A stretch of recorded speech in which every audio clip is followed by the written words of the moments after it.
राधे राधे आप सभी प्यारे बच्चों को, प्यारे भावी अध्यापकों। जैसा कि आप सभी को पता है कि हमारे इस चैनल पे एचटेट के जो प्रीवियस ईयर पेपर्स हैं बच्चों, हम उनको डिस्कस कर रहे हैं। तो आज का हमारा पेपर रहेगा 2020 का टीजीटी का पेपर, जिसे आप लेवल सेकंड बोलते हैं। तो बच्चों इसको डिस्कस करने जा रहा हूँ मैं। 15 क्वेश्चन आपके कंप्लीट मैं आज डिस्कस करूँगा, जिसमें से कि मैं आपको पहले भी बता चुका हूँ, वोकेबलरी पढ़ने का टाइम अभी नहीं है।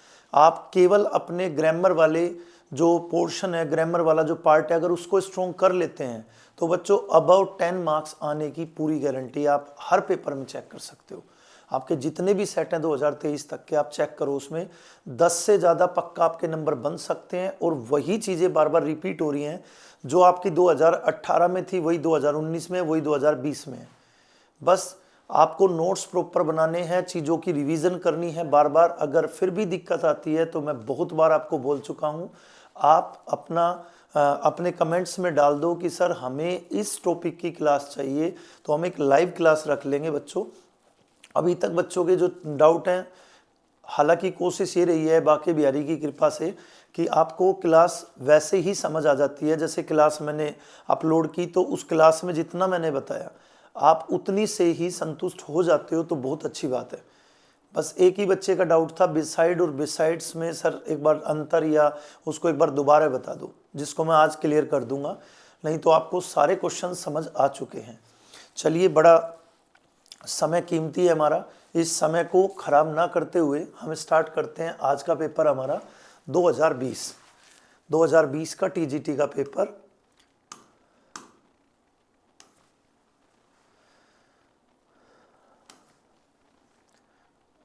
बच्चों टीजीटी वाले पेपर में 2020 में क्वेश्चन नंबर 46 हमारा फर्स्ट क्वेश्चन रहेगा। आप से मैं बार बार एक ही बात बोलता हूं कि आप कॉपी और पेन लेकर ज़रूर बैठें, क्योंकि बिना कॉपी पेन के बहुत सारी चीज़ें आपकी ऐसी होंगी जो आप लिख नहीं पाए, तो फिर दोबारा प्रॉब्लम क्रिएट करेंगे। तो बच्चों क्वेश्चन नंबर आज का 46 हमारा जो है, सबसे पहले देखो, मैंने एक ही बात आपको बोली है कि आप हेल्पिंग वर्ब के पास जाया करो। सबसे पहले हेल्पिंग वर्ब को सर्च करो। हेल्पिंग वर्ब के बिल्कुल पहले आता है बच्चों सब्जेक्ट। ये बात मैं एक नहीं कई बार बता चुका हूँ, मेरी वीडियो में आप देख लेना। हेल्पिंग वर्ब के बिल्कुल पहले सब्जेक्ट आता है। सब्जेक्ट हमारा या तो होता है नाउन या तो होता है बच्चों प्रोनाउन। तो ये हमारा एक नाउन है। हमारा सब्जेक्ट इस सेंटेंस के अंदर कौन है? नाउन है। अगर किसी बच्चे को लगता है सर मुझे नहीं पता कि ये सब्जेक्ट नाउन आपने क्यों बोला, प्रोनाउन क्यों नहीं बोल दिया, क्योंकि प्रोनाउन की लिस्ट दोस्तों ये वाली है, आई, यू, दे, वी, ही और शी और एक इट, इन्हें प्रोनाउन बोलते हैं। इनमें से कोई भी यहाँ होता तो हम बोलते हमारा सब्जेक्ट प्रोनाउन है। इनमें से कोई भी नहीं है तो इसका मतलब हमारा सब्जेक्ट नाउन है। चलो जी, इसके आगे बढ़ते हैं। नाउन के पहले बच्चों हमेशा एडजेक्टिव या आर्टिकल आता है। तो मुझे इतना तो बताने की शायद ज़रूरत नहीं है कि ये आर्टिकल नहीं है। आर्टिकल होता तो ए एन दा होता, तो ये एडजेक्टिव है। और इस एडजेक्टिव के पहले जो वर्ड लिखा है हिज, हिज के लिए मैं एक लिस्ट बनवा रहा हूँ आपकी, आप अपने नोट्स में ज़रूर ऐड ऑन कर लेना। एक टेबल होती है बच्चों एडजेक्टिव की, पॉजेसिव एडजेक्टिव वाली, जिसके अंदर माई, योर, देयर, आर, हिज और हर, ये जितने भी आपके सामने दिखाई दे रहे हैं आपको, ये सभी पॉजेसिव एडजेक्टिव हैं। इनका प्रयोग बच्चों किसी शब्द से पहले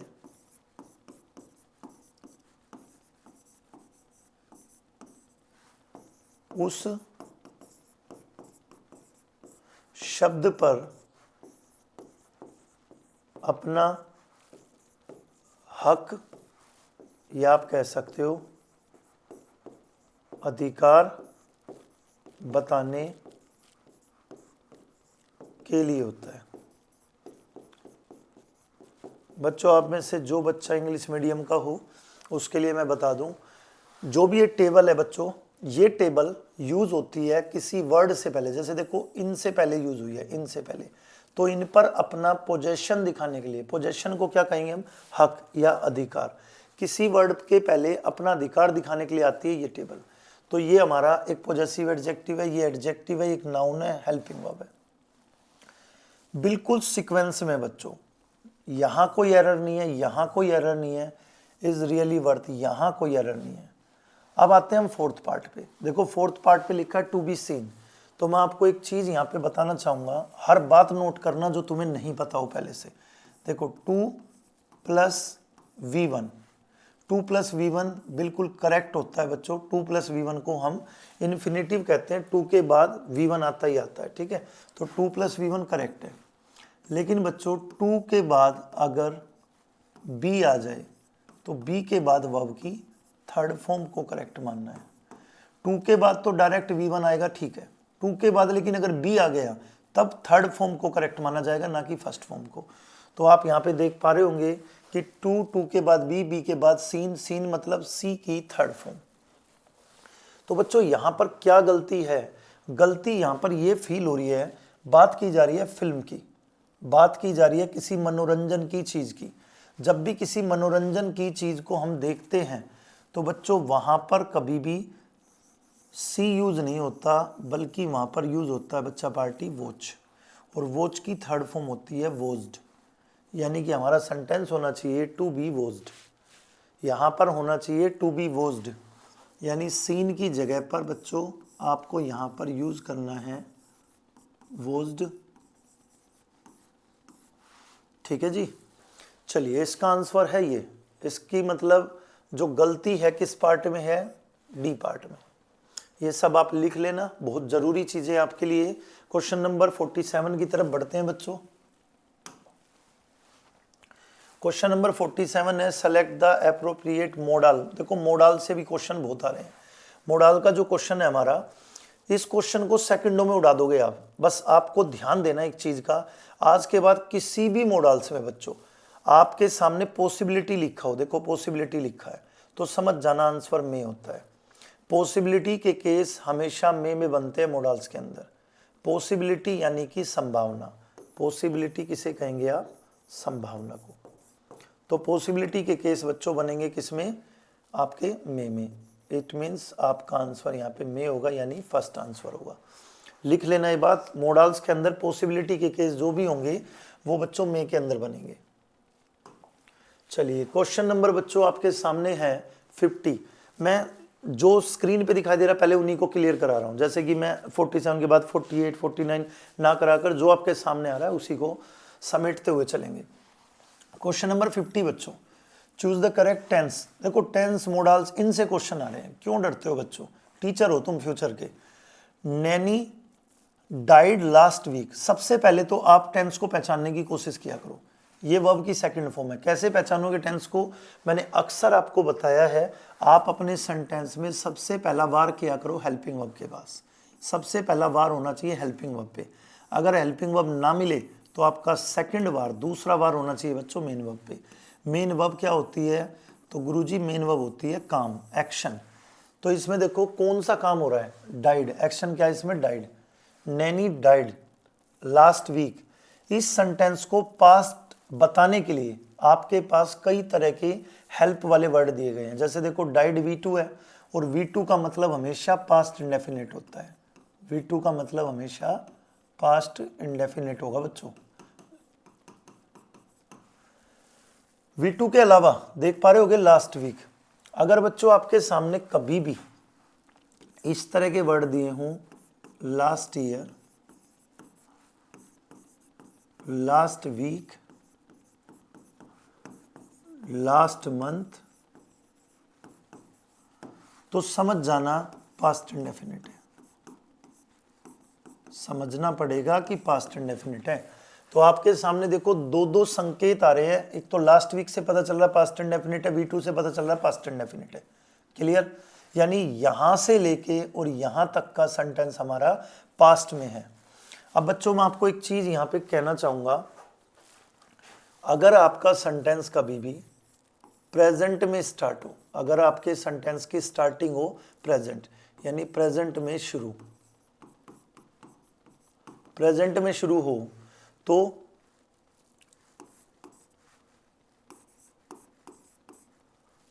फ्यूचर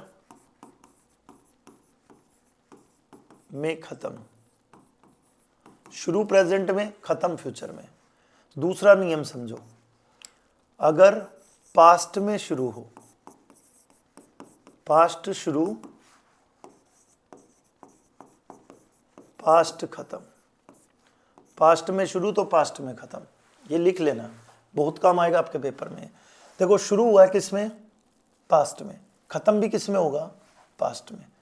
शुरू पास्ट में, खत्म पास्ट में, यानी कि यहां पर हमें पास्ट टेंस चाहिए। क्लियर हो गई इतनी बात। अब देखो बच्चों यहां पे लिखा सफरिंग, सफरिंग सिर्फ V1 प्लस ING है, सफरिंग दोस्तों V1 प्लस ING है, जिससे ना तो ये पता चल रहा है प्रेजेंट है, पास्ट है, फ्यूचर है, साइड करो इसको। इज सफरिंग, इज से पता चल रहा है प्रेजेंट है, इसको भी साइड करो। उसके बाद देखो हैड बीन सफरिंग, हैड किस में आता है, पास्ट में, और हैड बीन सफरिंग यानी कि पास्ट है पूरा, पास्ट परफेक्ट कंटिन्यू है, ये पास्ट परफेक्ट कंटिन्यू हमारा आंसर। इसको भी चेक कर लो, सफर्स, सफर्स मतलब वर्ब की फर्स्ट फॉर्म के साथ एस और ईएस, और एस और ईएस वाली फॉर्म को बच्चों वी फिफ्थ कहते हैं, वर्ब की फिफ्थ फॉर्म बोलते हैं, और फिफ्थ फॉर्म हमेशा प्रेजेंट इंडेफिनिट में आती है, प्रेजेंट इंडेफिनिट में आती है, यानी ये भी हमारा आंसर नहीं होगा। तो बच्चों 3 क्वेश्चन कंप्लीट हुए हमारे। क्वेश्चन नंबर 51 की तरफ हम बढ़ेंगे अब।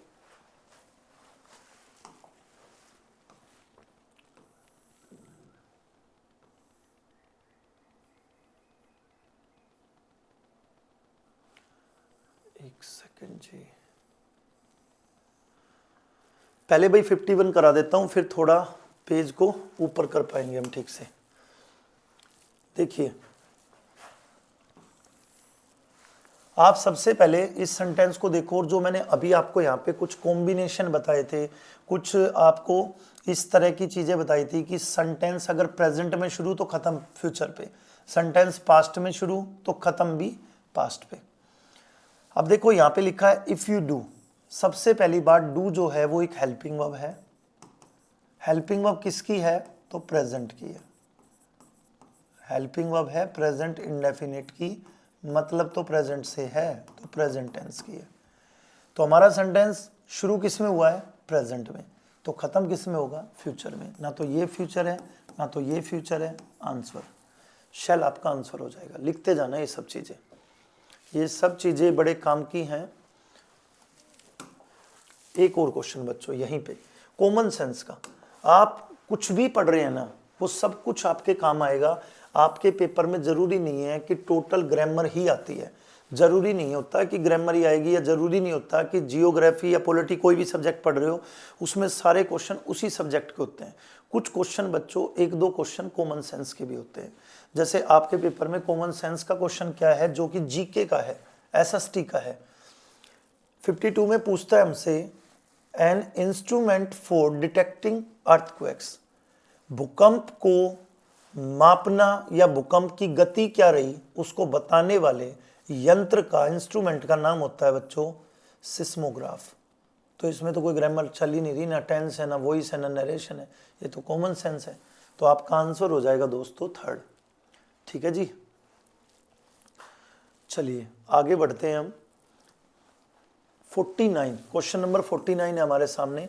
मैंने कहा आपको कुछ सेंटेंस ऐसे होंगे जो बच्चों में रटवाऊंगा नहीं आपको, बस उनके आंसर बता दूंगा, क्योंकि वो वोकेबलरी है, वर्ड मीनिंग है, जिसको अभी याद करने लायक समय आपके पास नहीं है। ग्रामर में मास्टर हो जाओ, वोकेबलरी जितनी मैं आपको आपके पेपर में आ रही है वो कराता जा रहा हूं, ताकि उसी में से कोई क्वेश्चन रिपीट हो जाए तो बच्चों 1-2 नंबर हमारे और बढ़ जाए। तो देखो लिखा है the baby monkeys run every which way, तो जो अंडरलाइन वर्ड है लिखा है ना, choose the correct meaning of the underline words. जहां बात वर्ड्स की आएगी ना वहां आपकी ग्रामर काम छोड़ देगी, जहां बात वर्ड्स की आएगी यानी वोकेबलरी स्टार्ट। तो बच्चों हमें जो ये अंडरलाइन वर्ड है ना, कौन सा, एवरी विच वे, इसके बारे में इनसे किसी को कनेक्ट करना है, तो इन डिफरेंट डायरेक्शंस आंसर होगा, इन डिफरेंट डायरेक्शंस आपका आंसर होगा। अगर भगवान आपका साथ दे और आपके पेपर में सेम क्वेश्चन छप जाए एवरी विच वे, तो आपको बच्चों इसको चूज कर लेना है। ठीक है जी, उम्मीद करता हूँ यहाँ तक आपको समझ आ गया होगा। एक बार आप इसको लिख लेना सभी बच्चे, एक सेकेंड।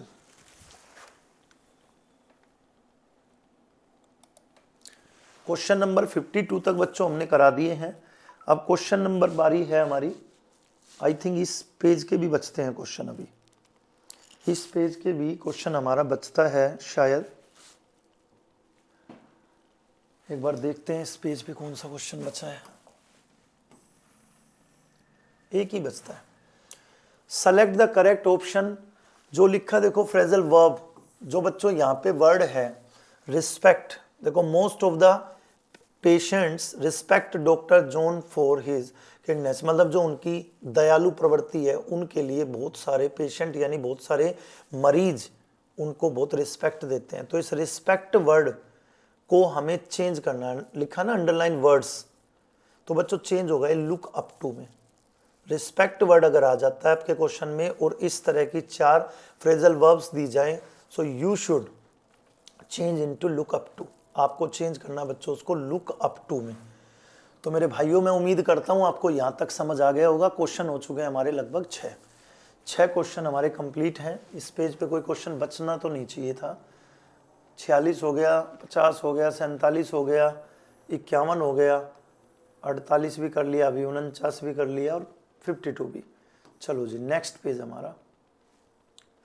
जहां ग्रामर आएगी वहां आप मार खाओगे नहीं, जहां वर्ड्स आएंगे वहां पर बच्चों उन वर्ड्स को जरूर रिवाइज करके जाओ जो आपके पेपर में आ रहे हैं। बहुत बार पेपर में रिपीट होता है। तो देखो यहां पर फिर बात आ गई वर्ड्स की। वर्ड्स आते ही समझ जाओ आपकी ग्रामर ने काम छोड़ दिया है वहां पर।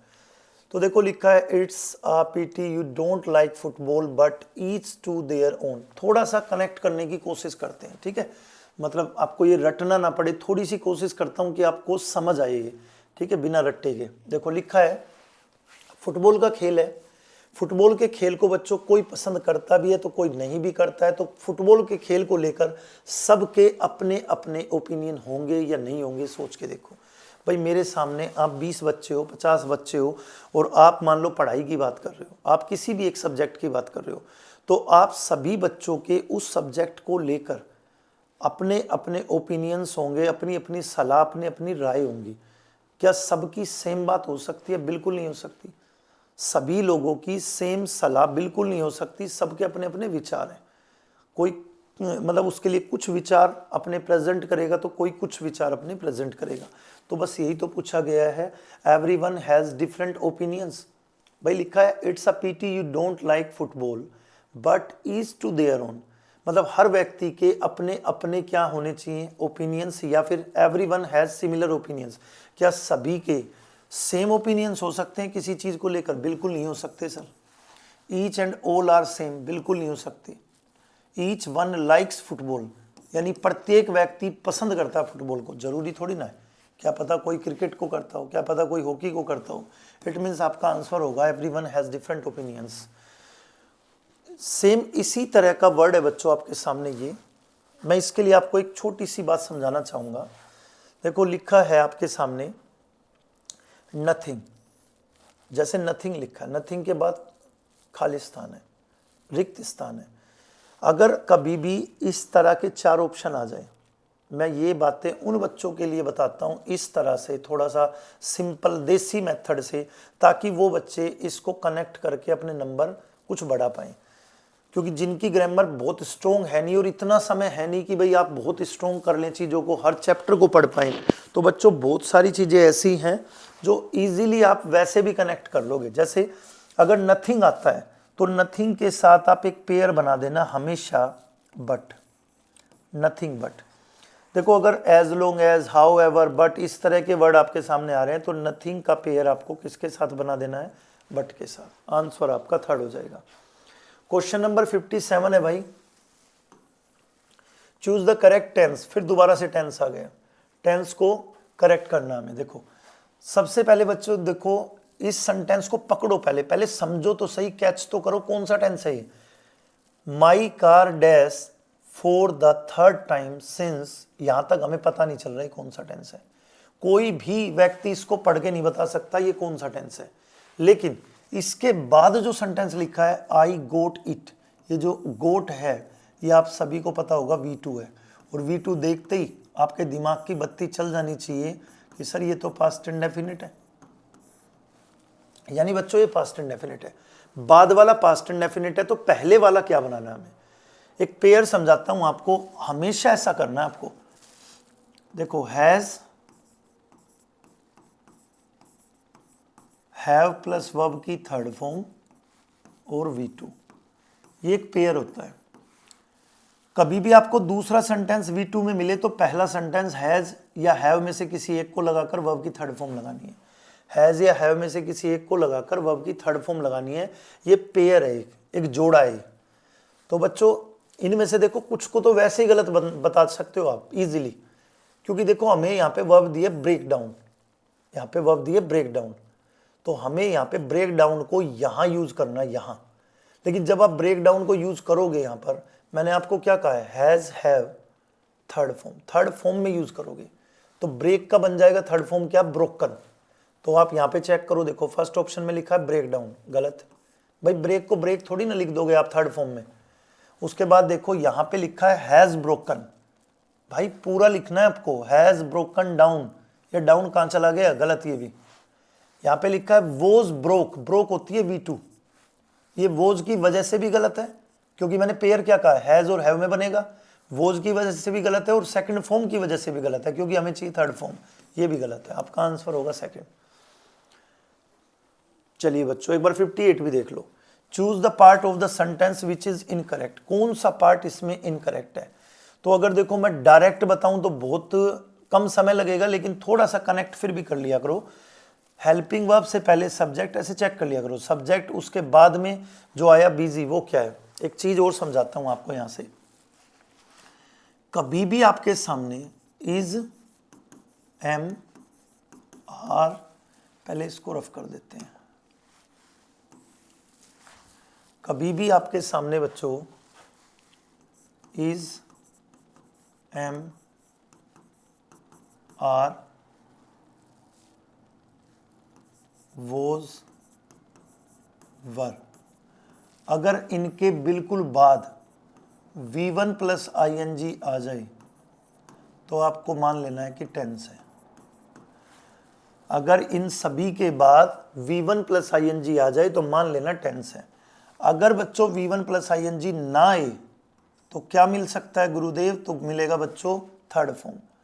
अगर इन सभी के बाद थर्ड फॉर्म आ जाए, मान लो V1 प्लस ING ना आकर के आ जाए थर्ड फॉर्म, तो आपको उसको मानना है पैसिव वॉइस, पैसिव मानना है।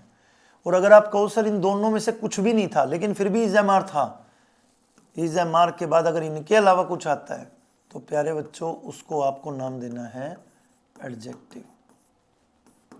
आपके सामने क्वेश्चन है, ये इज है, इसके बाद बिजी लिखा है, ना तो V1 प्लस ING है यानी टेंस भी नहीं है, थर्ड फॉर्म भी नहीं है, तो क्या है ये? एडजेक्टिव। मैंने ये बात इसलिए बताई आपको, बहुत काम आएगी ये बात। कल को आपको बिजी को अंडरलाइन करके पूछ ले तो पक्का क्वेश्चन को छोड़ के आते हैं आप पेपर में, लेकिन अब आपसे ऐसा एक भी क्वेश्चन नहीं छूटेगा। तो बच्चों यहां तक ठीक है चीजें। उसके बाद लिखा है टू प्रिपेयर, यहां पर टू प्रिपेयर की बजाय इन V1 प्लस ING आएगा, इनके बाद V1 प्लस ING आएगा, यानी इन प्रिपेयरिंग। बच्चों जब भी यहां पर इज एम आर के बाद एडजेक्टिव आ जाए, इज एम आर के बाद एडजेक्टिव आ जाए, तो वहां पर आपको in plus V1 plus ING का यूज करना है, in plus V1 plus ING का यूज करना है। यानी ये पार्ट हमारा गलत था, यानी सी पार्ट हमारा गलत था। क्वेश्चन नंबर 58 तक सारे हो चुके हैं बच्चों। क्वेश्चन नंबर 2 और बचेंगे हमारे बस, 59 और नहीं, अभी तो बचते हैं भाई, हम तो बेवजह ही खुश हो रहे थे। चलो जी क्वेश्चन नंबर 55, क्वेश्चन नंबर 55 के बाद है 56। चलिए 59 और 60, क्वेश्चन नंबर 59 और 60 पहले ये समेट देते हैं फिर उधर चलते हैं। देखिए लिखा है क्वेश्चन नंबर 59 पे लिखा द रूम वॉज एम्प्टी, कमरा बिल्कुल खाली था, dash for a chair in the corner, केवल एक चेयर जो कॉर्नर में पड़ी थी उसके अलावा। बच्चों जो एक्सेप्ट है ना, इसका अर्थ होता है के अलावा, इसका अर्थ होगा के अलावा। एंड का अर्थ सबको पता है और होता है। बिटवीन का अर्थ सबको पता है के बीच होता है। बिहाइंड का अर्थ होता है के पीछे। कमरा बिल्कुल खाली था एक्सेप्ट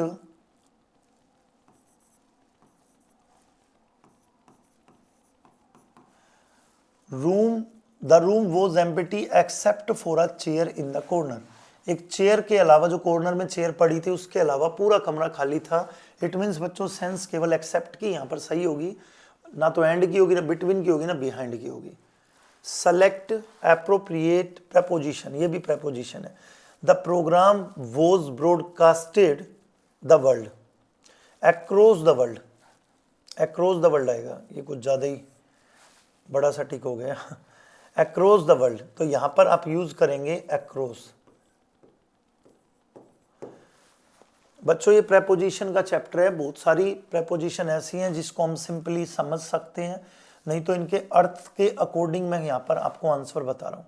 ठीक है, आपको टाइम रहा तो प्रेपोजिशन चैप्टर को एक बार पढ़ा दूंगा मैं। देखिए question number 56, they walked dash the footpath until they came to a bridge. वो तब तक फुटपाथ के साथ साथ चलते रहे जब तक ब्रिज नहीं आ गया। इनटू का मतलब यहाँ पे नहीं बनता, के साथ साथ के लिए इनटू यूज नहीं होगा, सिंस नहीं होता यूज, इन का मतलब होता है मे, सिंस का मतलब होता है से, अलोंग आपका आंसर हो जाएगा। यानी बच्चों आपका यहाँ पर आंसर बनेगा अलोंग। अलोंग इसलिए बनेगा they walked along the footpath until they came, उसके बाद टू आ ब्रिज, यानी कि रोड के साथ साथ वो चलते रहे, फुटपाथ के साथ साथ, जब तक ब्रिज नहीं आ गया, पुल नहीं आ गया, सेतु नहीं आ गया। क्वेश्चन नंबर 55, यहाँ पर भी देखो बात चल रही है अंडरलाइन वर्ड की। मैंने आपको बार बार एक ही बात कही है, जहाँ अंडरलाइन मतलब जहाँ वर्ड आ जाए समझ लेना, ग्रामर नहीं है।